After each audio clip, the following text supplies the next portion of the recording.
දුවල පුතාලට සුබ සන්ධ්‍යාවක්. අපි 8 ශ්‍රේණියේ විද්‍යා පන්තිය පටන් ගන්නවා.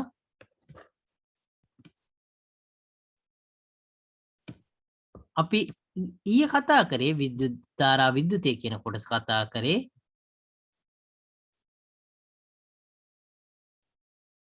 අපි ඒක බැලුවොත් එහෙම එතකොට අපි ඊයේ කතා කරපු එක පොඩ්ඩක් බැලුවොත් එහෙම එතකොට විද්‍යුතය කියන කොටස අපි කතා කරේ.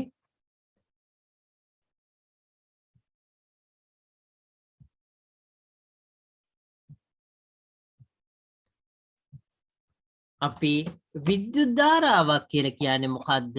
අපි විද්‍යුත් පරිපථයක් කියලා කියන්නේ මොකද්ද කියන එක අපි ඊයේ කතා කරා. එතකොට විද්‍යුත් ධාරාවක් කියලා කියන්නේ මොකද්ද කියන එකයි විද්‍යුත් පරිපථයක් කියන්නේ මොකද්ද කියන එක අපි කතා කරා. එතකොට විද්‍යුත් ධාරාවක් කියලා කියන්නේ ගලාගෙන යන ආරෝපණ වලට අපි කතා කරා. එතකොට ඒ වගේම විද්‍යුත් පරිපථයක් කියලා කියන්නේ විද්‍යුත් පරිපථයක් කියන්නේ විද්‍යුත් ධාරාව ගලාගෙන යන මාර්ගය කියලා අපි කතා කරා.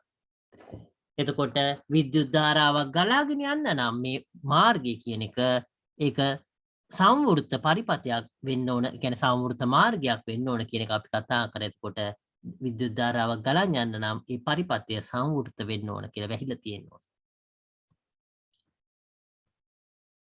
එතකොට ඊළඟට අපි කතා කරේ මේ පරිපථයක ඒ පරිපථයක් එතකොට සංවෘත කරන්න විවෘත කරන්න අපි ස්විච් එක කියන එක භාවිතා කරනවා කියලා තමයි කතා කරන්නේ. පරිපථයක් එතකොට සංවෘත විවෘත කරන්න අපි ස්විච් එක කියන එකක් භාවිතා කරනවා කියලා. අපි දැන් කතා කරන්න බලාපොරොත්තු වෙන්නේ එතකොට අද කතා කරන්න බලාපොරොත්තු වෙන්නේ කෝෂයි බල්බයි සම්බන්ධ කරන ආකාරය ගැන. අපි දැන් කතා කරන්න බලාපොරොත්තු වෙන්නේ කෝෂ හා බල්බ කියන ඒවා සම්බන්ධ කරන්නේ කොහොමද කියන එක තමයි අපි කතා කරන්නේ.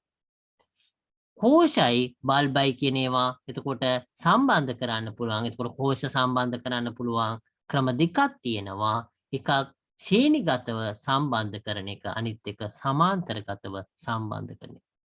එතකොට ක්‍රම දෙකක් තියෙනවා. ශ්‍රේණිගතව සම්බන්ධ කරන එකයි සමාන්තරගතව සම්බන්ධ කරන එකයි. එතකොට අපි මේ ක්‍රම දෙකේ මොකද්ද තියෙන වැදගත්කම? එතකොට මොකද්ද තියෙන අවාසිය? ඒ කියන්නේ මොකක් නිසාද අපි මෙහෙම ශ්‍රේණිගතව සම්බන්ධ කරන්නේ? මොකක් නිසාද සමාන්තරගතව සම්බන්ධ කරන්නේ කියන එක තමයි අපි කතා කරන්න ඕනේ. ඕනම දෙයක් විද්‍යාවේදී ඒ ක්‍රම දෙකක් තියෙනවා නම් අනිවාර්යයෙන් මේකට හේතු තියෙනවා. හේතුවක් නැතුව කිසිම වෙලාවක එහෙම ක්‍රම දෙකක් තියෙන්න බෑ. එතකොට ඒ ක්‍රම දෙකක් තියෙනවා නම් එකක් හොඳ වෙන අවස්ථාවක් තියෙනවා, අනිත් එක හොඳ වෙන අවස්ථාවක් තියෙනවා. එතකොට අවස්ථා දෙක ඒ අවස්ථා දෙකකදී තමයි මේ දෙක භාවිතා කරන්න පුළුවන් වෙන්නේ. ඒක නිසා දූල පුතාලා එතකොට මේ ක්‍රම දෙකක් තියෙන්නේ මොකක් හරි හේතුවක් නිසා කියන එක මතක තියාගන්න එක. එතකොට ශ්‍රේණිගතව සම්බන්ධ කරාම මොකක්ද හොඳය, මොකක්ද තියෙන නරක? සමාන්තරගතව සම්බන්ධ කරාම මොකක්ද තියෙන හොඳය, මොකක්ද තියෙන නරක කියන එක මතක තියාගන්න. එතකොට ඒක අනුව එතකොට අපි භාවිතා කරනකොට තමන් සර්කිට් එකක් හදලා ඒ කෝෂ සම්බන්ධ කරනකොට කොහොමද සම්බන්ධ කරන්නේ? ශ්‍රේණිගතව සම්බන්ධ කරනවද, සමාන්තරගතව සම්බන්ධ කරනවද කියලා තමන්ම තීරණය කරන්න පුළුවන්. අපි එතනට යන්න ඉස්සෙල්ලා අපි ඊයේ කතා කරා අන්තිමට මේ සාමාන්‍ය වියලි කෝෂයක අපි භාවිතා කරන දිනදා භාවිතා කරන සාමාන්‍ය වියලි කෝෂයක විද්‍යුත් විභව අන්තරය කියන එක එහෙම නැත්නම් වෝල්ටීයතාවය කියන එක 1.5 වෝල්ට් කියලා.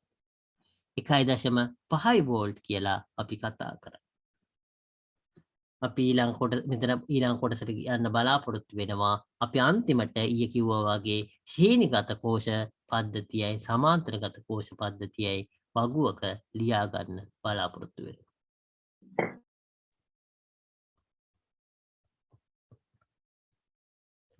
එතකොට අපි මෙතන වෝල්ටීයතාවය එතකොට අපි කතා කරා. එතකොට විද්‍යුත් විභවය කියන එක 1.5 වෝල්ට් කියලා. ඊළඟට අපි මං හිතන්නේ අපි ලියා ගන්න එක හොඳ වෙනවා කෝෂයක සංකේතය. කෝෂයක එතකොට පරිපථයක් අඳිනකොට ඒ කෝෂය කොහොමද දක්වන්නේ කියන මේ සංකේතය කියන එක අපි ලියා ගන්න එක වැදගත් වෙයි ඊළඟට.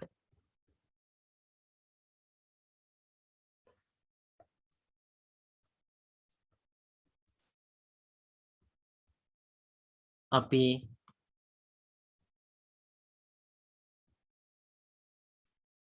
කෝෂයක සංකේතය කියලා ලියමු. වියලි කෝෂයක සංකේතය.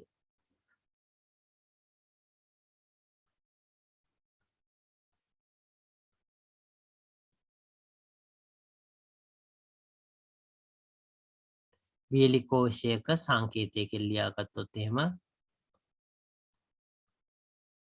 කියලා ලියලා ඊතරයක් හරි දාලා දිග ඉරයි පොඩි ඉරයි ඊළඟට දෙපැත්තට ඉරි දෙකක් එතකොට ඒ ආකාරයට දූල පුතාලා ලියා ගන්න. මේක 6 වසරේ 6 ශ්‍රේණියේ පොතේ තියෙනවා මේ කොටස.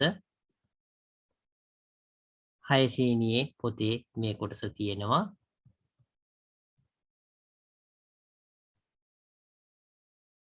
එතකොට 6 ශ්‍රේණියේ පොතේ මේ කොටස තියෙනවා. අපි බැලුවොත් එහෙම එතකොට මේක දිග ඉරයි කොට ඉරයි වලින් දක්වන්නේ. එතකොට දිග ඉරයි කොට ඉරයි වලින් තමයි මේ ආකාරයට දක්වන්නේ. මම පොතේ දක්වලා තියෙන එකක් පෙන්නුවොත් එහෙම මෙතන මේ දක්වලා තියෙන්නේ ඒ කොටස. මේ කොටස ගැන කතා කරන්නේ. එතකොට මේ ආකාරයට වියලි කෝෂයක සංකේතය කියන එක දෙක ලියා ගන්න. එතකොට අපි ඉස්සරහට එක භාවිතා කරන නිසා මම මෙතන කිව්වේ අපි ක්‍රියාකාරකම 10ක කියන එක කතා කරා ඊයේ. එතකොට අපි ඒ කොටස ආපහු පොඩ්ඩක් බලලා ඉස්සරහට යන්න බලාපොරොත්තු වෙනවා. අපි ඊයේ කතා කරේ ක්‍රියාකාරකම 10 එක කියන කොටස. ඒක අපි බැලුවොත් එහෙම එතකොට ආපහු පාරක් මේකෙදී මේ අවශ්‍ය වෙන ද්‍රව්‍ය මොනවද මේකට අවශ්‍ය වෙන්නේ කියන එක අපි බැලුවොත් එහෙම එතකොට සර්ව සම සූත්‍රිකා බල්බ 6ක් කියලා බල්බ දක්වලා තියෙන 3ක් කියලා. එතකොට සර්ව සම කියලා කියන්නේ එතකොට මේ බල්බ 100%ක් සමාන වෙන්න බෑ ඇත්තටම හදනකොට. එතකොට ඒක එක්තරා දුරකට එක්තරා ප්‍රමාණයකට සමාන වෙන්නේ ඇත්තටම. නමුත් මේ විද්‍යා පරීක්ෂණයේදී ඒක 100% සමාන වෙනවා කියලා හිතන්න වෙනවා ඇත්තටම පරීක්ෂණය කරනකොට. නමුත් එහෙම 100% සමාන වෙන මේ දේවල් එහෙම නිපදවන්න බෑ ඇත්තටම. ඒක නිසා මේකෙදී මතක තියාගන්න දූල පුතාලා මේ සර්ව සම කියලා කිව්වට සර්ව සම වෙන්නේ නැහැ ඇත්තටම. ඒක සර්ව සම කියලා කිව්වට සර්ව සම වෙන්නේ නැහැ කවදාකවත් එහෙම දේවල් හදනකොට. මේ අවස්ථාවේදී එතකොට විද්‍යාවේදී අපි පරීක්ෂණයක් කරනකොට ඒවා සසඳන්න නම් ඒවා සර්ව සම වෙන්න ඕන. ඒක නිසා තමයි අපිට විද්‍යාවේ ප්‍රතිඵල මේ ඒක නිගමන එකට එනකොට සමහර වෙලාවට මේවා බලපාන අවස්ථා තියෙනවා සර්ව සම කිව්වට සර්ව සම නොවන නිසා. මේ අවස්ථාවේදී මේ වගේ පරීක්ෂණයකට ඒකතරම් බලපෑමක් නැහැ ඇත්තටම. අපි මේක බැලුවොත් එහෙම සූත්‍රිකා බල්බ 6ක් බල්බ 3ක් කියලා දක්වලා තියෙනවා. එතකොට ඒ බල්බයක විද්‍යුත් විභවාන්තරය 6 වෝල්ට් කියලා දක්වලා තියෙනවා.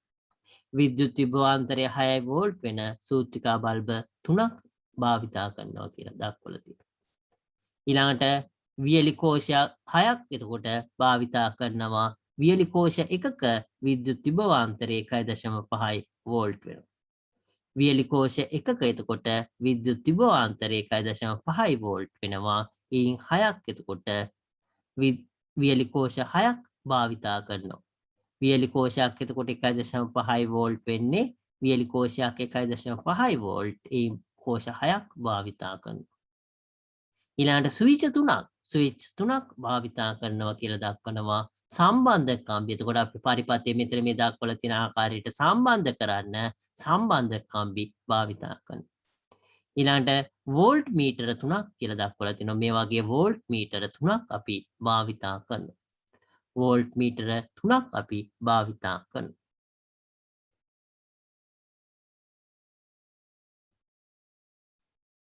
අපි මේක බැලුවොත් එහෙම එතකොට ක්‍රමය කියන එක අපි ක්‍රමය බැලුවොත් එහෙම එතකොට මුලින්ම 10.1 රූපයේ දැක්වෙන පරිදි එක් බල්බයක් හා ස්විච්යක් සමග එක් වියලි කෝෂයක් පමණක් සම්බන්ධ කරන්න කියලා දක්වනවා. එතකොට මුලින්ම අපි කරන්නේ මොකද්ද? මේකෙදී මේ පරිපථය අපි සම්බන්ධ කරනවා. සම්බන්ධ කරනකොට එතකොට මේ කෝෂයේ ඉඳන් මේකට විද්‍යුත් ධාරාවක් ගමන් කරනකොට ඒක අපිට අවශ්‍ය විදියට ඕන් ඕෆ් කරන්න පුළුවන් වෙන්න ස්විච් එකක් අපි ඒකට යොදනවා.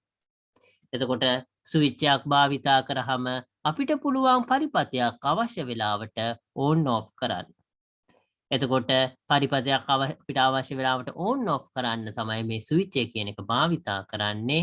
එතකොට මේ ස්විච් එක කියන එක එතකොට මේ වියලි කෝෂයට සම්බන්ධ කරලා ඊට පස්සේ ඒක බල්බයට මෙතන මේ සූත්‍රිකා බල්බයට සම්බන්ධ කරනවා අනිත් අග්‍රය මේ ඍණ අග්‍රයට සම්බන්ධ කරනවා.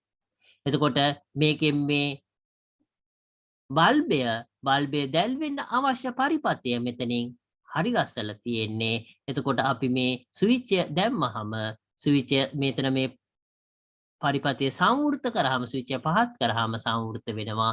ඊට පස්සේ මේ බල්බය දැල්වෙනවා. අපි මේ පරීක්ෂණයේදී මොකද්ද කරන්න හදන්නේ? මේ ස්විච් මේ බල්බය දැල්වෙනකොට මේකේ දෙකිලවර විභවාන්තරය මනින්න හදන්නේ. දෙකිලවර විභවාන්තරය කියන එක මනින්න අපි භාවිතා කරන්නේ වෝල්ට් මීටරය කියන උපකරණය. වෝල්ට් මීටරය කියන උපකරණය කියන එක අපි සාමාන්‍යයෙන් මේ මනිය යුතු දේ අත සමාන්තරව හයි කරන්නේ. ඒක දුවල පුතාලා මතක තියාගන්න වෝල්ට් මීටරයක් කියලා කියන්නේ අපි පොඩි කුඩා ජල පාරක් යනවා නම් ඒ ජල පාර මත අපි කුඩා ජල පාරක් එහෙම යනවා නම් එතකොට අපි වෝල්ට් මීටරයක් ශ්‍රේණිගතව ඒ කියන්නේ පරිපථය තුල මෙහෙම සම්බන්ධ කරොත් එහෙම අපි ඒක වෝල්ට් මීටරය කියලා ගෙනහිල්ලා අපි පරිපථයකට වෝල්ට් මීටරය කියන එක මෙහෙම ශ්‍රේණිගතව සම්බන්ධ කරන්නේ නැහැ කවදාකවත්. අපි ශ්‍රේණිගතව සම්බන්ධ කරන්නේ නැහැ කවදාකවත් වෝල්ට් මීටරය කියන එක. මොකද අපි ශ්‍රේණිගතව වෝල්ට් මීටරයක් සම්බන්ධ කරනවා කියලා කියන්නේ එතකොට අපි ශ්‍රේණිගතව වෝල්ට් මීටරයක් කියන එකක් කවදාකවත් සම්බන්ධ කරන්නේ නැහැ කියලා කතා කරේ. එතකොට මේ අවස්ථාවේ මේ වගේ අපි සම්බන්ධ කරන්නේ වෝල්ට් මීටරයක් ශ්‍රේණිගතව. මොකද මම කලින් කිව්වා වගේ එතකොට අපි කුඩා ජල පහරක් ගලාගෙන යන තැනකට ගිහිල්ලා විශාල කළු ගලක් තිව්වා වගේ වැඩක් කරන්නේ අපි ශ්‍රේණිගතව සම්බන්ධ කරමු. ඒක හොඳට මතක තියාගන්න. ඒ කුඩා ජල පහරක් ගලාගෙන යනවා නම් ඒකට තඩාරි කළු ගලක් ගෙනහිල්ලා තිව්වහම මොකද වෙන්නේ කියලා දුර පුතාලා හොඳටම දන්නවා. ඒ ජල පහර එතනින් නතර වෙනවා. එතකොට ඒ වගේ තමයි විද්‍යුත් ධාරාවක් ගලාගෙන යන පරිපථයකට අපි ගෙනහිල්ලා වෝල්ට් මීටරයක් ශ්‍රේණිගතව සම්බන්ධ කරොත් එහෙනම් මොකද වෙන්නේ? ඒ පරිපථය එතනින් එහාට ධාරාවක් ගලාගෙන යන්නේ නැහැ. ඒ කියන්නේ ස්විච් එක ඕෆ් කරාට සමාන වෙනවා. ඒක හොඳට මතක තියාගන්න. ඒ කියන්නේ වෝල්ට් මීටරයක් තුලින් ධාරාවකට ගලාගෙන යන්නේ නැහැ කියලා. ඊටාම කුඩා ධාරාවක් ගලාගෙන යනවා. නමුත් ඒක අපි බිඳුවට කිට්ටුයි කියලා අපි උපකල්පනය කරනවා. ඒක නිසා මේ වෝල්ට් මීටරය කියන එක ධාරාවක් ගලාගෙන යන්නේ නැහැ කියලා ඒක හොඳට මතක තියාගන්න. වෝල්ට් මීටරයක් එහෙනම් ධාරාවක් ගලාගෙන යන්නේ නැත්නම් ඒක අපි මේ පරිපථයකට සම්බන්ධ කරනවයි කියලා කියන්නේ මේ පරිපථය අපි එතරින් සම්බන්ධය කඩනවට සමානයි.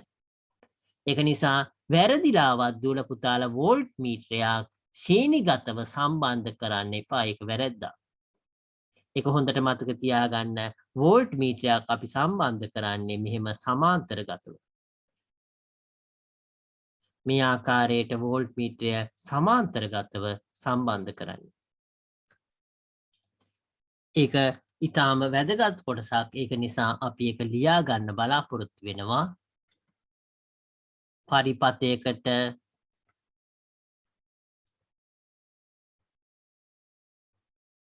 වෝල්ට් මීටරයක්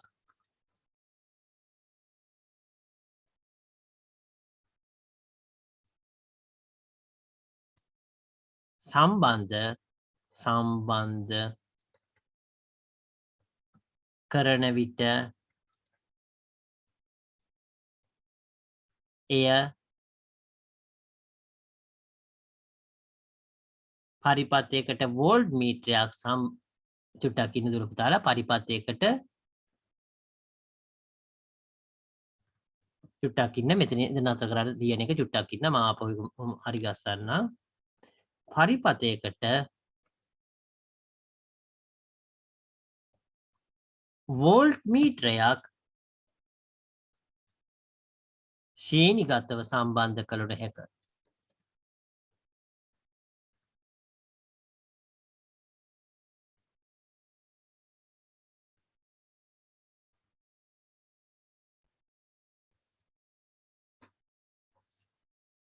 චුට්ටක් ඉන්න දුර පුතාලා මේක වරහන් ඇතුලේ අපි ලියා ගන්න බලාපොරොත්තු වෙනවා පරිපථයකට මෙතනින් ලියා ගන්න මම මේක ලියන්නම් පරිපථයකට වෝල්ට් මීටරයක් සමාන්තරගතව සම්බන්ධ කරයි සමාන්තරගතව සම්බන්ධ කරයි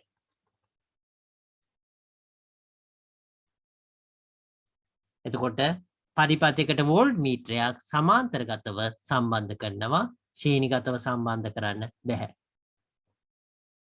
එතකොට පරිපථයකට වෝල්ට් මීටරයක් සමාන්තරගතව සම්බන්ධ කරනවා. පරිපථයකට වෝල්ට් මීටරයක් සමාන්තරගතව සම්බන්ධ කරයි. ශ්‍රේණිගතව සම්බන්ධ කළ නොහැක. පරිපථයකට වෝල්ට් මීටරයක් සමාන්තරගතව සම්බන්ධ කරයි. ශ්‍රේණිගතව සම්බන්ධ කළ නොහැකිය.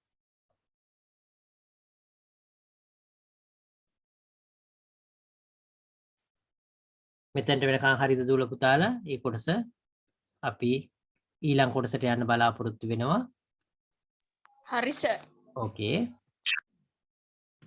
අපි එතකොට පරිපථයකට වෝල්ට් මීටරයක් සමාන්තරගතව සම්බන්ධ කරන්නේ ශ්‍රේණිගතව සම්බන්ධ කරන්න බෑ මම කලින් කිව්වා වගේ ඒකේ අනන්ත ප්‍රතිරෝධයක් තියෙන එක හරහා ධාරාවකට ගලාගෙන යන්න බෑ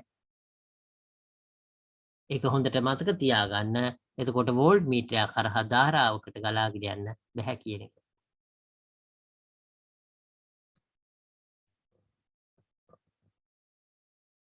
ඒකත් ඕන අපි මේකට ලියා ගනිමු. මෙතනින් ලියා ගනිමු මේ කොටසත් වෝල්ට් මීටරයක්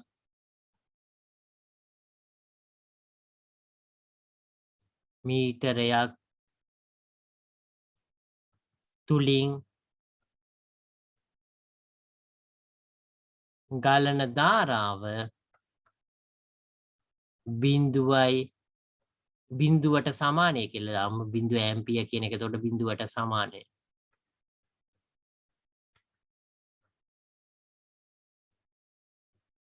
බිඳුවට ආසන්නය කියලා දාමු. ඒක මම හිතන්නේ හොඳ වෙයි.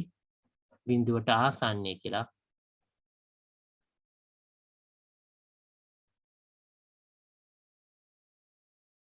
එතකොට වෝල්ට් මීටරයක් තුලින් ගලන ධාරාව බිඳුවට ආසන්නයි. ඒක අපි සාමාන්‍යයෙන් අපි තියරිටිකලි කියන්නේ ඒක අපි තියරි වලට අනුව කිව්වොත් එහෙම බිඳුවයි. නමුත් ප්‍රායෝගිකව බිඳුව කියන එක කරන්න බෑ. ඇත්තටම වෝල්ට් මීටරයක් කරහා ධාරාවක් ගලාගෙන යනවා පුතාම කුඩා. ඒක නිසා තමයි මම මෙතන ලිව්වේ බිඳුවට ආසන්නය කියලා. ඒකේ බිඳුව කියන එක සිද්ධාන්තිකව අපිට කියන්න පුළුවන් ඒක බිඳුවයි කියලා. නමුත් එහෙම ප්‍රායෝගිකව එහෙම වෙන්නේ නැහැ. ඒක හොඳට මතක තියාගන්න බිඳුවට ආසන්නය කියලා. ඕනනම් ඊටාම ආසන්නය කියලා ලිව්වත් කමක් නැහැ. එතකොට ඒක තුලින් ගලන ධාරාව එතකොට බිඳුවට ඊටාම ආසන්න. එහෙම නැත්නම් බිඳුව කියලා කිව්වත් කමක් නැහැ. අපි ඊළඟ කොටස බැලුවොත් එහෙම මෙතෙන්ට වෙනකන් අපි කතා කරා. එතකොට මේකේ ක්‍රමය කියන එක අපි බැලුවොත් එහෙම එතකොට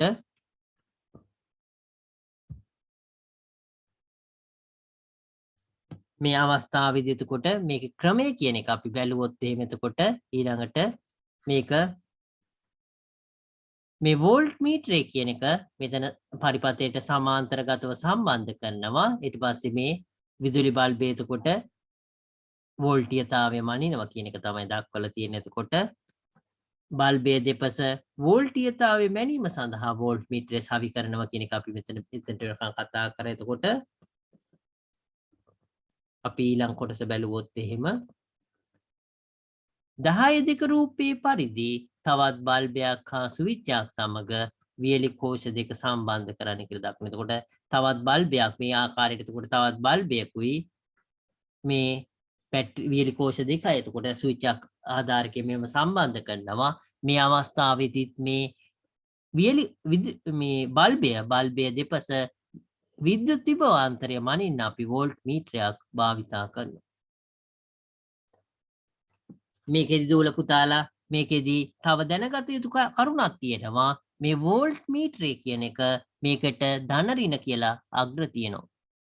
මේ අවස්ථාවේදී මේ ධන කියන අග්‍රයට මේ ධන පැත්තට මේ විද්‍යුත් විභවාන්තරයේ වැඩි පැත්තට මෙතන ධන කියන එක මෙතන ඍණ කියන එක මේ ඍණ පැත්තට සම්බන්ධ කරන්න ඕන. එහෙම සම්බන්ධ කළ යුතුයි මේ අපි මේවට කියන සරල ධාරා කියලා. සරල ධාරා වෝල්ට් මීටර කියලා මේවට කියන්නේ. සරල ධාරා වෝල්ට් මීටරයක් නම් ඒකට ධන ඍණ කියන එක තියෙනවා. ඒ කියන්නේ පැත්තක් තියෙනවා. මේක සම්බන්ධ කරන්න බෑ අපිට ඕන විදියට. ඒක හොඳට මතක තියාගන්න. අපිට අවශ්‍ය විදියට මේක ඕන විදියට මේක සම්බන්ධ කරන්න බෑ. ධන පැත්තට ධන එන්නයි ඍණ පැත්තට ඍණ එන්නයි සම්බන්ධ කරන්න ඕන. එතකොටයි මේ කට්ට මේ පැත්තට ගමන් කරන්නේ. අපි අනිත් පැත්තට ගමන් කරොත් සම්බන්ධ කරොත් මොකද වෙන්නේ? කට්ට මේ පැත්තට ගමන් කරන්න හදනවා. විරුද්ධ පැත්තට ඒක ප්‍රතිඵලයක් වෙන්නේ මේ කට්ට කැඩිලා ගිහිල්ලා වෝල්ට් මීටරේ කැඩෙන එක වෙන්නේ. ඒක නිසා දූල පුතාලා මේ සම්බන්ධ කරනකොට වෝල්ට් මීටරයක් ඒක හොඳට මතක තියාගන්න. මේකේ ධන අග්‍රයට ධන කියන එක සම්බන්ධ කරන්න, ඍණ අග්‍රයට ඍණ කියන එක සම්බන්ධ කරන්න. එතකොට අපි මේක බැලුවොත් එහෙම එතකොට මේ අවස්ථාවේදී 10 රූපයේ විදියට මේ අටුම සකස් කරගන්නවා කියලා දක්වලා තියෙනවා. ඊට පස්සේ 10 රූපයේ විදියට මොකද්ද මේ අවස්ථාවේදී වෙන්නේ? මේ බැටරි කෑල්ල වැඩි වෙන අවස්ථාව. මුලින්ම බැටරි කෑල්ල එකක් තියුණා. වියලි කෝෂ දෙකක් තියෙනවා. මෙතන වියලි කෝෂ තුනක් තියෙනවා.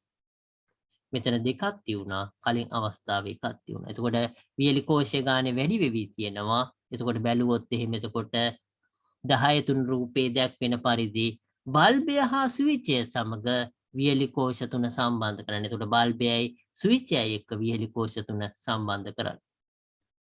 දැන් පරිපත තුනෙහිම ස්විචය එකවර සංවෘත කරන්න. එක් අවස්ථාවේදී බල්බවල දීප්ත සංසන්දනය කරන්න වෝල්ට් මීටර පාඨාංකය සටහන් කරගන්න කියලා දක්වනවා. මේ අවස්ථාවේදී දූල පුතාලා කලින් අවස්ථාවේදී මතක ඇති මේ බල්බය කියන එක 6 වෝල්ට් කියන බල්බයක් කියලා අපි කතා කරා. එතකොට මේ අවස්ථාවේදී අපි මේ භාවිතා කරන මේ වියලි කෝෂය 1.5 වෝල්ට් කියන වියලි කෝෂයක් අපි භාවිතා කරන්නේ.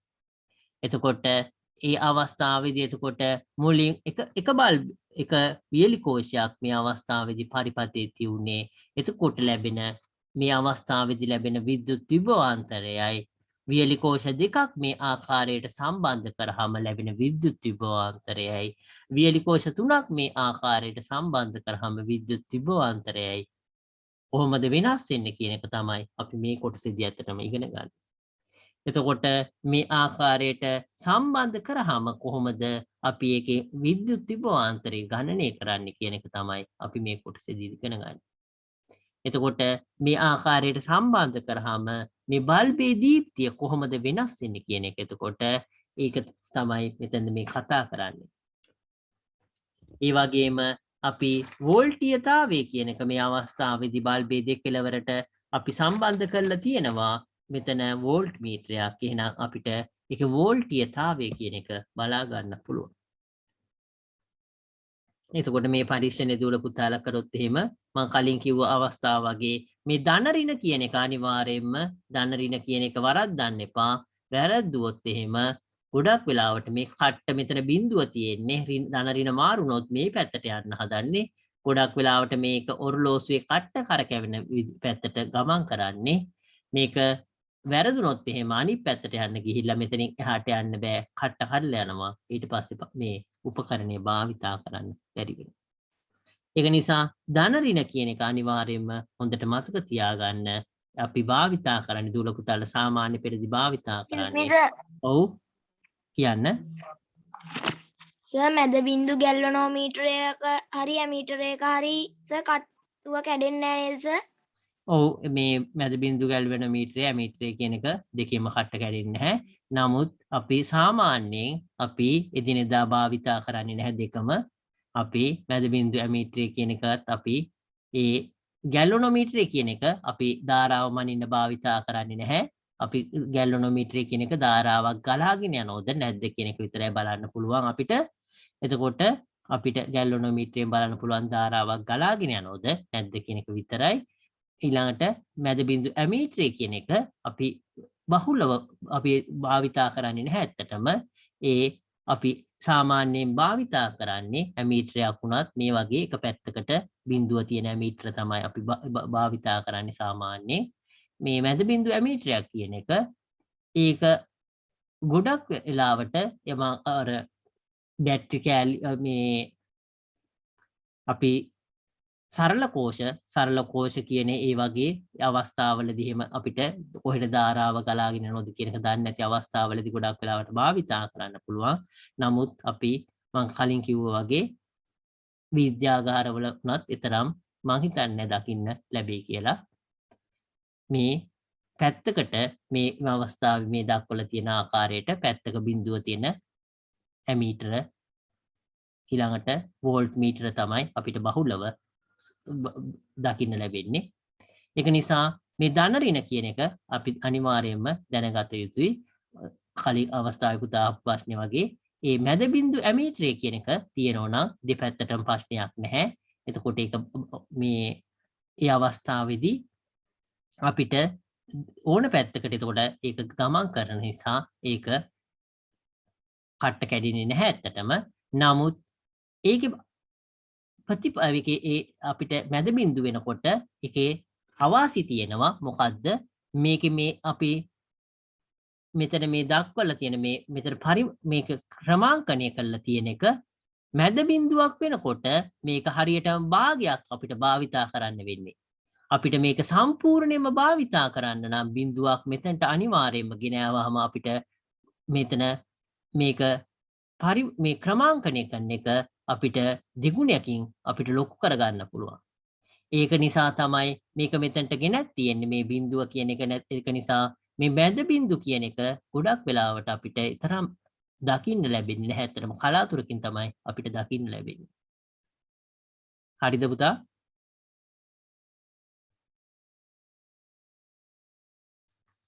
ඒක කට්ටට මේ කට්ට කැඩෙන ඒ කියන්නේ අපි මේ ධන ඍණ කියන එක අපිට හිතන්නේ නැතුව ඒක භාවිතා කරන්න පුළුවන්. කලින් කිව්වා වගේ මැද බින්දු ඇමීටරයක් භාවිතා කරොත් මැද බින්දු වෝල්ට් මීටරයක් ඒව භාවිතා කරොත් ඒක ප්‍රශ්නයක් නැහැ. නමුත් ඒකේ සංවේදීතාවය අපි විද්‍යාත්මකව මේවා විද්‍යා පරීක්ෂණවලදී මේවා භාවිතා කරනකොට නිවැරදිතාවය කියන එක ඉතාම වැදගත් වෙනවා ගොඩක් වෙලාවට. ඒක නිසා නිවැරදිතාවය වැඩි කරගන්න මේ ක්‍රමාංකණය කරනකොට මෙතන බිඳුව මෙතන ඉඳන් කරාම දෙගුණයක් අපිට ඒකේ නිවැරදිතාවය වැඩි කරගන්න පුළුවන්. මොකද මේ වගේ අවස්ථාවකදී මේක පොඩියට ක්‍රමාංකණය කරාම කියවනකොට ඒ කියවන පුජ්‍යලයා අතින් වෙන්න පුළුවන් ඒ අතපසු වෙනොත් ඒක වැඩි වෙනවා. ඒක නිසා මේක ලොකුවට ක්‍රමාංකණය කරන්න පුළුවන් මේ ආකාරයට පැත්තකට බිඳුව ගෙනිච්ච. ඒක නිසා දූල පුතාලට එහෙම මැද බින්දු ඇමීටරයක් හරි වෝල්ට් මීටරයව තියෙනවා නම් ඒක ප්‍රශ්නයක් නෑ. නමුත් ඒකේ ධන ඍණ කියන එක ඒක හොඳට මතක තියාගන්න එක වැදගත් වෙනවා. අපි ඊළඟ කොටස බැලුවොත් එහෙම එතකොට සම්බන්ධ කළ කෝෂ සංඛ්‍යාව වැඩි වෙන විට බල්බේ දීප්තිය ක්‍රමයෙන් වැඩි වෙන බව නිරීක්ෂණය කරන්න පුළුවන් කියලා දක්වලා තියෙනවා. එතකොට මේ අවස්ථාවේදී අපි භාවිතා කරන්නේ වෝල්ට් 6ක මේ බල්බයක් භාවිතා කරන්නේ. එතකොට වෝල්ට් 6ක බල්බයකට අපි 1.5 වෝල්ට් වියලි කෝෂයක් සම්බන්ධ කරයි කියලා ඒක දැල් වෙනවද නැද්ද කියන එක බලා ගන්න බැරි තරම් වෙන්න පුළුවන්.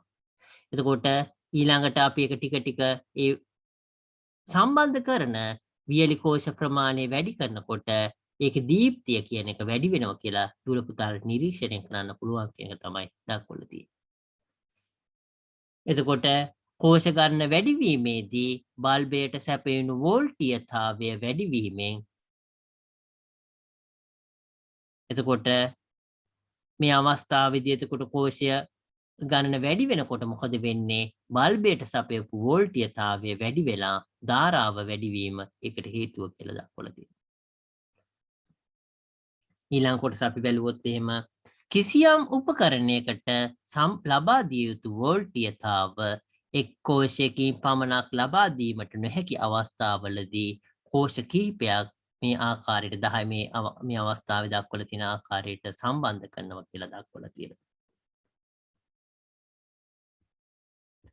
එතකොට අපි මේක බැලුවොත් එහෙම එහිදී එක් කෝෂයක ඍණ අග්‍රය අනෙක් කෝෂයේ ධන අග්‍රයටත් එම කෝෂයේ ඍණ අග්‍රය ඊළඟ කෝෂයේ ධන අග්‍රයටත් වනසේ සම්බන්ධ වෙලා තියෙනවා. එලෙස කෝෂ දෙකක් හෝ වැඩි ගණනක් සම්බන්ධ කළ විට ශ්‍රේණිගත ලෙස සම්බන්ධ කළා කියලා දක්වලා තියෙනවා. එතකොට මේ ආකාරයට සම්බන්ධ වෙලා කියන්නේ මේක ධන තියෙනවා මෙතන ඍණ මෙතන ධන ඍණ කියලා ප්‍රතිවිරුද්ධ ඒවා මෙහෙම එකට සම්බන්ධ වෙන එකට අපි කියනවා ශ්‍රේණිගතව සම්බන්ධ වෙලා තියෙනවා කියලා. මේ ආකාරයට සම්බන්ධ කළ කෝෂ පද්ධතියක් ශ්‍රේණිගත කෝෂ පද්ධතියක් ලෙසද හැඳින්වෙනවා. මෙවැනි කෝෂ පද්ධතියක් බැටරියක් ලෙස හඳුන්වනු ලැබෙනවා. එනම් කෝෂ දෙකක් හෝ වැඩි ගණනක් සම්බන්ධ බැටරියක් ලෙස හඳුන්වනවා කියලා දක්වලා තියෙනවා. අපි මේ කොටස මම හිතන්නේ බැටරිය කියන එක ලියා ගන්න වෙනවා. අපි ඉස්සරහට ලියා ගන්න බලාපොරොත්තු වෙනවා. එතකොට මේ අවස්ථාව එතකොට අපි කතා කරේ ශ්‍රේණිගත සම්බන්ධ කරපු අවස්ථාව ගැන. අපි ඊළඟට සමාන්තරගතව සම්බන්ධ කරපු අවස්ථාව ගැන කතා කළා. අපි මේකේ වැදගත් ටික කතා කරන්න බලාපොරොත්තු වෙනවා. මේ අවස්ථාවේ මොකද්ද වෙන්නේ කියන එක අපි කතා කරන්න බලාපොරොත්තු වෙනවා. අපි ඊළඟට බැලුවොත් එහෙම සමාන්තරගත කෝෂ පද්ධතිය කියන එකත් අපි බලලා අපි කතා කරන්න බලාපොරොත්තු වෙනවා මේ කෝෂ පද්ධතිවල තියෙන වැදගත්කම ගැන. මේක මේ දක්වලා තියෙන අවස්ථාව සමාන්තර ශ්‍රේණිගත කියන කෝෂ පද්ධති ගැන දක්වලා තියෙනවා. නමුත් මම කලින් කිව්වා වගේ කිසියම් දෙයක් කරන්න හේතුවක් තියෙනවා. මේ අවස්ථාවේදී මේ පද්ධති දෙක සම්බන්ධ කරන්න, ශ්‍රේණිගතව සම්බන්ධ කරන්න, සමාන්තරගතව සම්බන්ධ කරන්න කියන ක්‍රම දෙකක් තියෙන්න නම් ඒකට හේතු දෙකක් තියෙන්න ඕන.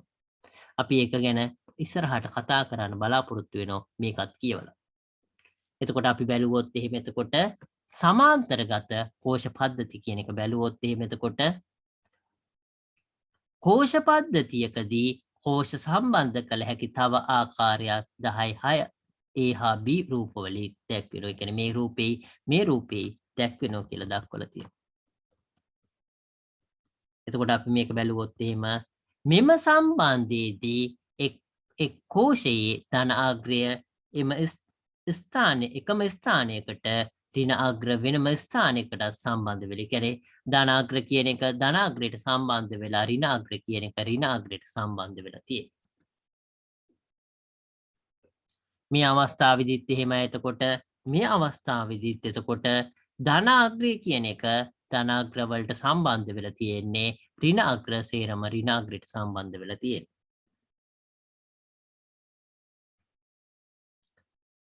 එතකොට එක් වියලි කෝෂයේ ධන අග්‍රය එකම ස්ථානයකට ඍණ අග්‍රය වෙනම ස්ථානයකට සම්බන්ධ වෙලා තියෙනවා.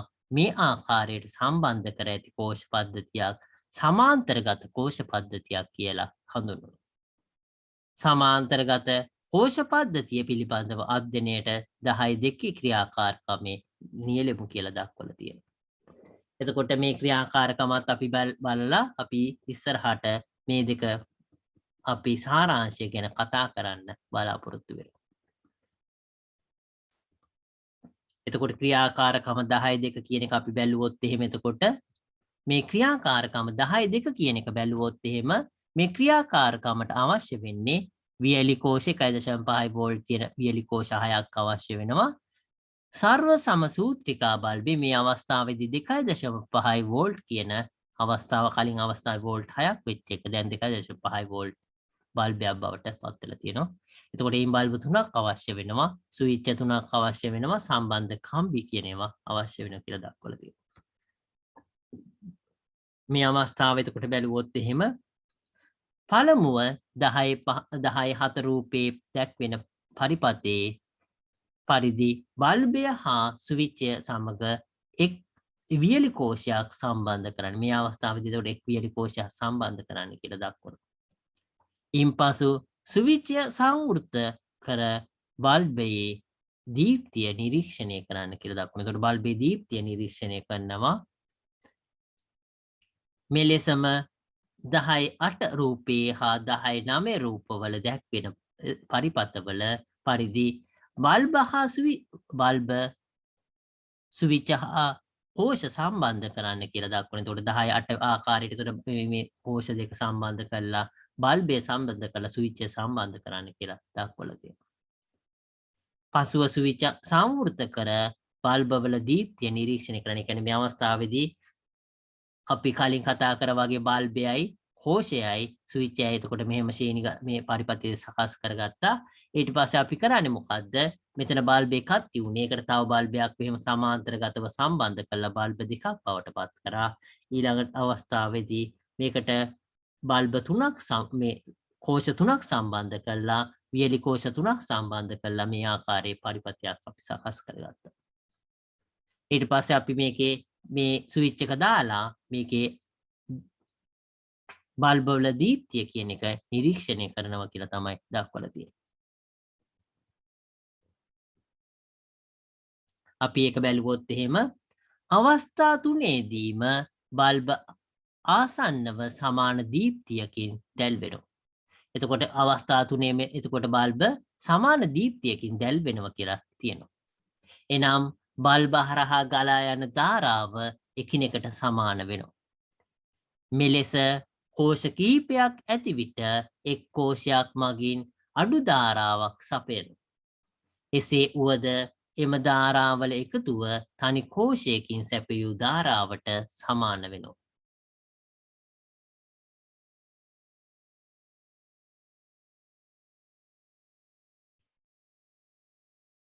එතකොට මේ අවස්ථාවේදී කියලා කියන්නේ එතකොට අවස්ථා තුනේදීම බල්බ ආසන්නව සමාන දීප්තියකින් දැල් වෙනවා කියනවා.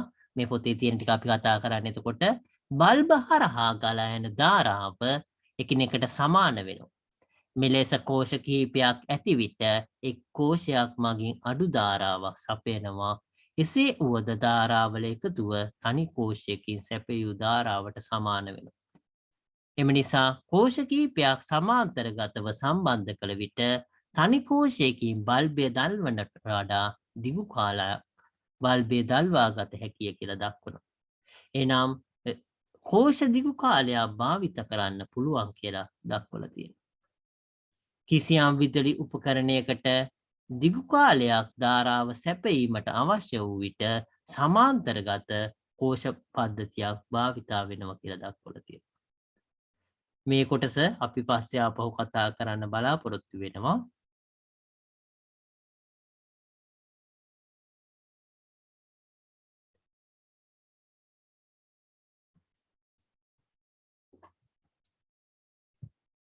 අපි මේ කොටස පොඩ්ඩක් මේක අපි බැලුවොත් එහෙම එතකොට මේ කොටස අපි වයිට් බෝඩ් එකේ කතා කරන්න බලාපොරොත්තු වෙනවා. මෙතන අන්තිමට කියපු එක ඒක පොඩ්ඩක් ප්‍රශ්නාර්ථයක් දැන් මේ ඒක දූල පුතාලට මම මේ කෝෂ පද්ධතිය කියන එක විස්තර කරන්න බලාපොරොත්තු වෙනවා. එතකොට දූල පුතාලා මේ සමාන්තර ක්‍රමයයි ශ්‍රේණිගත කියන ක්‍රම දෙක මොකද්ද තියෙන වාසි කියන එක තේරුම් ගන්න. එතකොට අපි මේ අවස්ථාවේදී එතකොට අපි මේ කෝෂ පද්ධතිය ගැන කතා කරොත් එතකොට කෝෂ පද්ධතිය කියන එක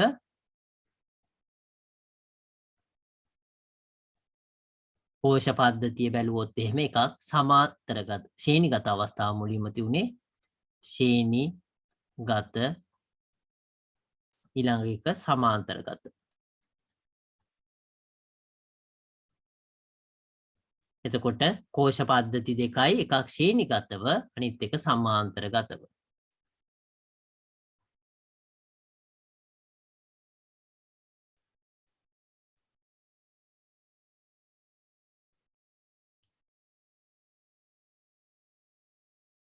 එතකොට ඒකේ කෝෂ කොහොමද සම්බන්ධ කරන්න කියන එක අපි රූප සටහනකින් බැලුවොත් එහෙම රූප සටහන කියලා. එතකොට රූප සටහනකින් දැක්වුවොත් එහෙම ශ්‍රේණිගත අවස්ථාවේදී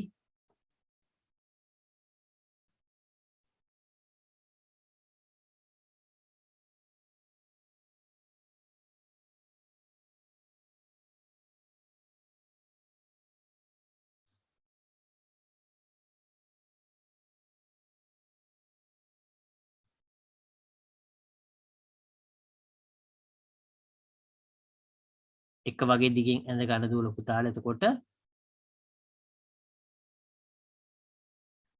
මේ ආකාරයට එතකොට අපිට ඇඳ ගන්න පුළුවන්. ශ්‍රේණිගතව නම් එක දිගට එක පොලිමට තියෙන්නේ සමාන්තරගත අවස්ථාවේදී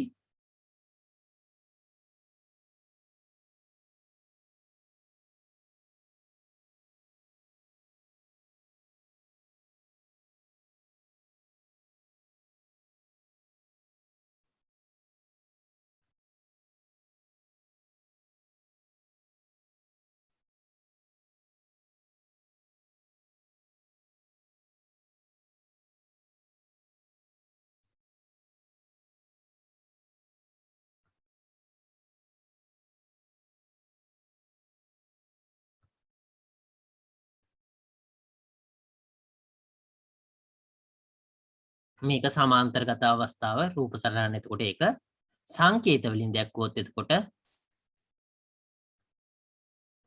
මේ අවස්ථාවේදී එතකොට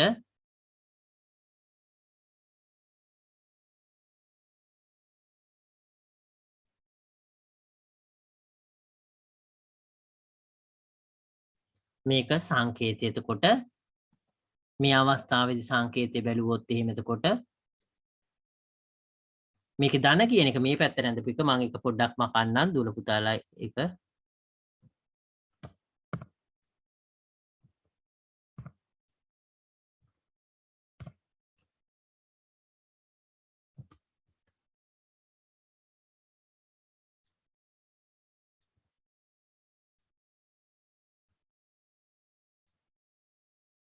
එතකොට මේ අවස්ථාවේදී මේ ආකාරයට සම්බන්ධ වෙන්නේ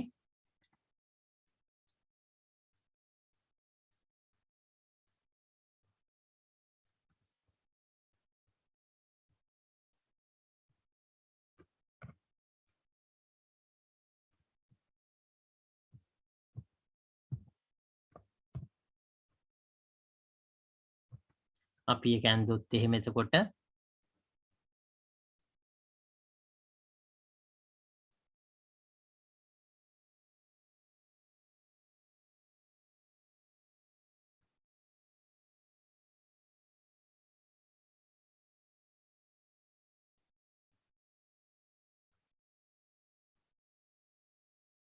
මේ ආකාරයට සංකේත වලින් අපිට දක්වන්න පුළුවන්.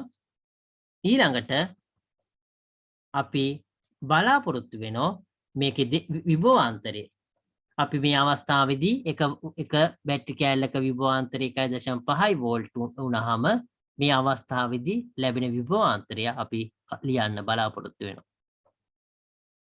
විභව ආන්තරය. මෙතන මම මේකේ එක බැටරි කෑල්ලක මේක විභවාන්තරය කියන එක E1 කියලා කියන්න E1 E2 E3 කියලා ලියන්න.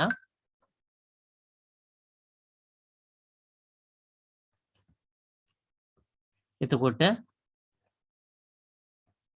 අපි මේ අවස්ථාවේ එතකොට E1 E2 E3 කියලා මම ලියන්නම් මෙතන. මේ අවස්ථාවේදී සංකේත වලට ඒක අදාළ නැහැ. ඒක නිසා මම මෙතන මේක ලියන්නම් මේක E1 කියලා. E1 E2 E3 මේකත් එතකොට E1 E2 E3 එතකොට මේ අවස්ථාවේ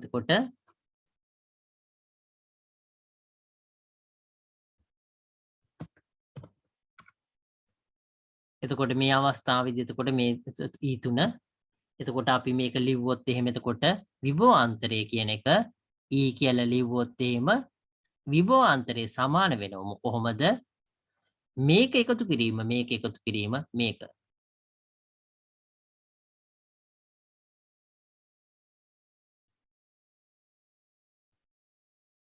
එතකොට එක බැටරි කෑල්ලක විභවාන්තරය 1.5 වෝල්ට් නම් මේ අවස්ථාවේදී 1.5 එකතු කිරීම 1.5 එකතු කිරීම 1.5 කියන්නේ 4.5ක් වෙනවා විභවාන්තරය. මේ අවස්ථාවේදී E කියන එක සමාන වෙනවා E1 සමානයි E2 සමානයි E3. එතකොට මේ අවස්ථාවේදී විභවාන්තරය කියන එක මේකේ එකක විභවාන්තරයට සමාන වෙනවා. සමාන්තරගතව සම්බන්ධ කරාම. ඒ කියන්නේ 1.5 වෝල්ට් නම් බැටරි කෑල්ලක් එතකොට මේ අවස්ථාවේදී 1.5 වෝල්ට් තමයි විභවාන්තරය. මේකෙදී 4.5 වෝල්ට් උනා. එතන 1.5 වෝල්ට් උනා. අපි ඊළඟ එක බැලුවොත් එහෙම ඊළඟ එක ධාරාව. විභවාන්තරය ලිව්වා ධාරාව අපි බැලුවොත් එහෙම අපි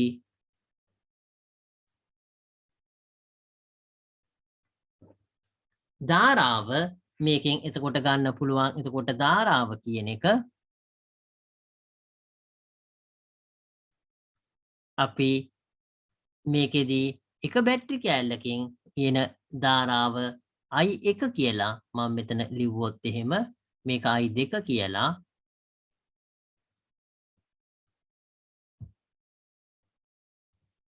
මේක I3 කියලා ලිව්වොත් එහෙම මේ අවස්ථාවේදීත් එහෙමයි මේකෙදී ධාරාව කියන එක I1 මෙතන ධාරාව I2 මෙතන ධාරාව I3 කියලා ලිව්වොත් එහෙම ධාරාව අපි බැලුවොත් එහෙම මේ අවස්ථාවේදී ධාරාව I කියලා කිව්වොත් එහෙම එතකොට ඒක I1 සමානයි I2 සමානයි I3. ඒ කියන්නේ මේ අවස්ථාවේදී ශ්‍රේණිගතව සම්බන්ධ කරොත් එතකොට අපිට ලැබෙන ධාරාව කියන්නේ එක බැටරිය කෑල්ලකින් ගන්න පුළුවන් ධාරාවට සමානයි. එතකොට අපි මේ අවස්ථාවේදී අපි ධාරාව I කිව්වොත් එහෙම I සමාන වෙනවා මොකද්ද? I1 එකතු කිරීම I2 එකතු කිරීම I3.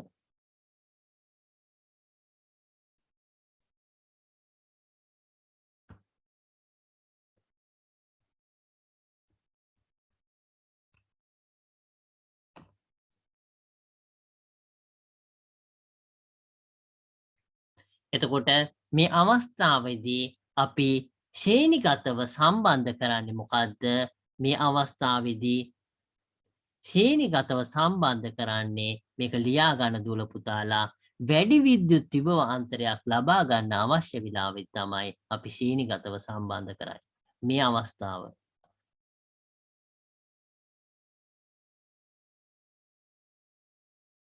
එකකින් ලබා ගන්න පුළුවන් විද්‍යුත් විභවාන්තරය 1.5 වෝල්ට් නම් අපි බැටරි කෑලි ගොඩක් අපි ශ්‍රේණිගතව සම්බන්ධ කරාම ඒ බැටරි කෑලි ගානට අදාළ කියන්නේ බැටරි කෑලි දෙකක් සම්බන්ධ කරාම 3 වෝල්ට් බැටරි කෑලි 4ක් සම්බන්ධ කරා නම් 4.5 වෝල්ට් බැටරි කෑලි 4ක් සම්බන්ධ කරා නම් 6 වෝල්ට් එහෙම ඒ ධාරාව ඒ විද්‍යුත් විභවාන්තරයක් අපිට ලබා ගන්න පුළුවන්. මේක මේ දක්වලා තියෙන ආකාරයට එතකොට මේක ලියා ගන්න ශ්‍රේණිගතව අවස්ථාව කියලා විද්‍යුත් විභවාන්තරය කියලා විභව අන්තරය වැඩි කර ගැනීමට වැඩි කිරීමට විද්‍යුත් විභවාන්තරය වැඩි කිරීමට මෙලෙස සම්බන්ධ කරයි.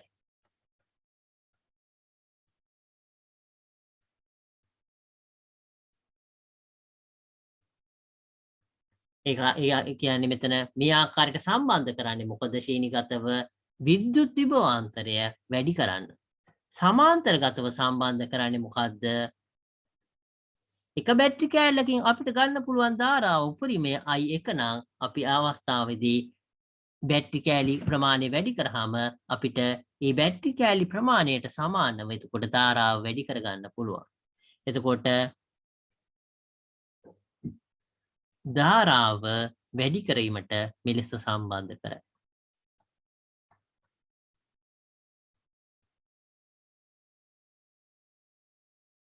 වැඩි කර ගැනීමට ධාරාව වැඩි කර ගැනීමට මෙලෙස සම්බන්ධ කරයි.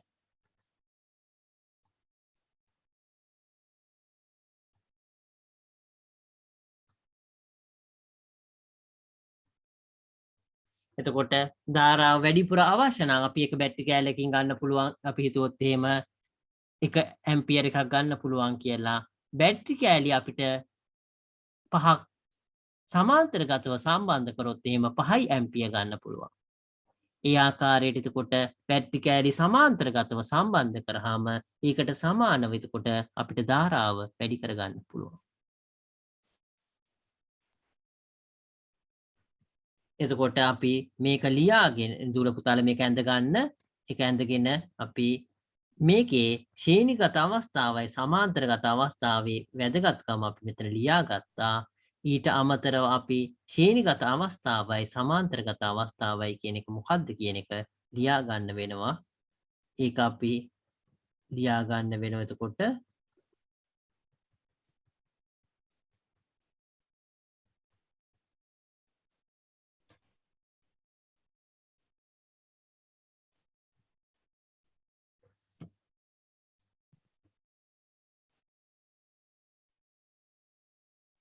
මේ අවස්ථාවේදී එතකොට අපි ඒක මෙතනින් ලියා ගන්න බලාපොරොත්තු වෙනවා. ශ්‍රේණිගත කියන්නේ මොකද්ද? සමාන්තරගත කියලා.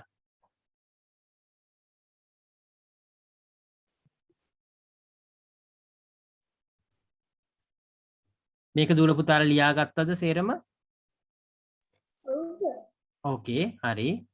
එහෙනම් මේ හරි ඕකේ. එහෙනම් ලියා ගත්තා නම් අපි මේකෙදි ශ්‍රේණිගත කියන එකයි සමාන්තරගත කියන එකේ අර්ථ දැක්වීම අපි ලිව්වේ නැහැ මෙතන. ඒක මෙතනින් අපි ලියා ගන්න පුළුවන් නම් එහෙම නැත්නම් කොහේ හරි ඉඳ තියෙන තැනකින් මෙතන උනක් කමන්නේ නැහැ. ඒක ලියා ගන්න එක වැදගත් වෙයි. ශ්‍රේණිගත අවස්ථාවේදී එක් බැටරි කෑල්ලක ධන අග්‍රේ අනිත් එකේ ඍණ අග්‍රේ එහෙම සම්බන්ධ වෙලා තියෙන්නේ. සමාන්තරගත අවස්ථාවේදී ඍණ වෙනම සම්බන්ධ වෙලා ධන වෙනම සම්බන්ධ වෙලා තියෙන්නේ. ඒක අපි ඒකට එක්කව කරගන්න බලාපොරොත්තු වෙනවා. චුට්ටක් ඉන්න.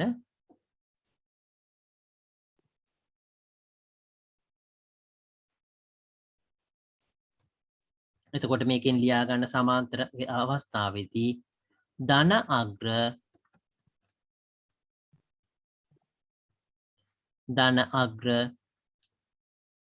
එකම ස්ථානයකටත්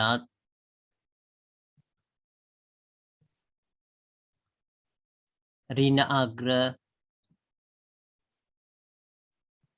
ඊට වෙනස් ස්ථානයකටත්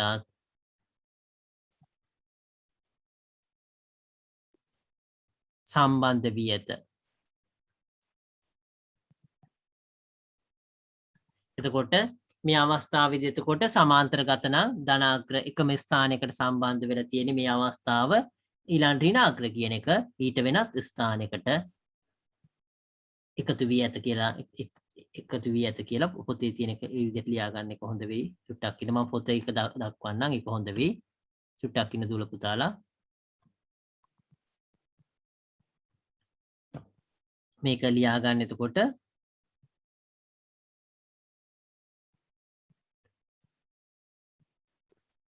මේකම ලියා ගන්න එක් වියලි කෝෂයේ ධන අග්‍ර එකම ස්ථානයකටත් ඍණ අග්‍ර වෙනම ස්ථානයකටත් සම්බන්ධ වී ඇත කියලා ලියා ගන්න. මම කලින් භාගෙට ලියපු තැන එතන එක් වියලි කෝෂයේ ධන අග්‍රය එකම ස්ථානයකටත් ඍණ අග්‍රය වෙනම ස්ථානයකටත් සම්බන්ධ වී ඇත. මේ සමාන්තරගත අවස්ථාව සමාන්තරගත කියන අවස්ථාව මම භාගයට ලියාගෙන ගිය තැන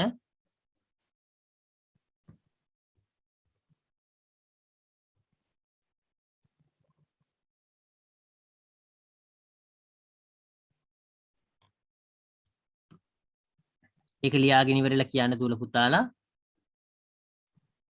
එක් වියලි කෝෂයේ ධනාග්‍රය එකම ස්ථානයකටත් ඍණාග්‍රය වෙනම ස්ථානයකටත් සම්බන්ධ වී ඇත.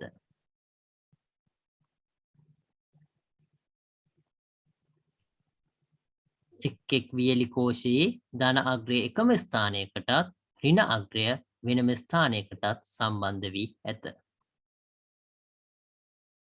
ඒක ලියාගෙන ඉවර නම් කියන්න දුවල පුතාලා ලියාගෙන ඉවරයි කියලා. හරි ඕකේ අපි ඊළඟට ලියාගනිමු සමාන්තර ශ්‍රේණිගත අවස්ථාව ලියාගෙන අපි අදට පන්ති ඉවර කරන්න බලාපොරොත්තු වෙනවා. එක් කෝෂයක ඍණ අග්‍රය අනෙක් කෝෂයේ ධන අග්‍රයටත් එම කෝෂයේ ඍණ අග්‍රය ඊළඟ කෝෂයේ ධන අග්‍රයටත් වනසේ සම්බන්ධ වී ඇත කියලා ලියාගන්න. මේ කොටස ලියාගෙන අපි අදට පාඩම මෙතනින් අවසන් කරනවා. දූල පුතාලට සුබ රාත්‍රියක්. මේ කොටස ලියාගෙන අපි පාඩම ඉවර කරමු.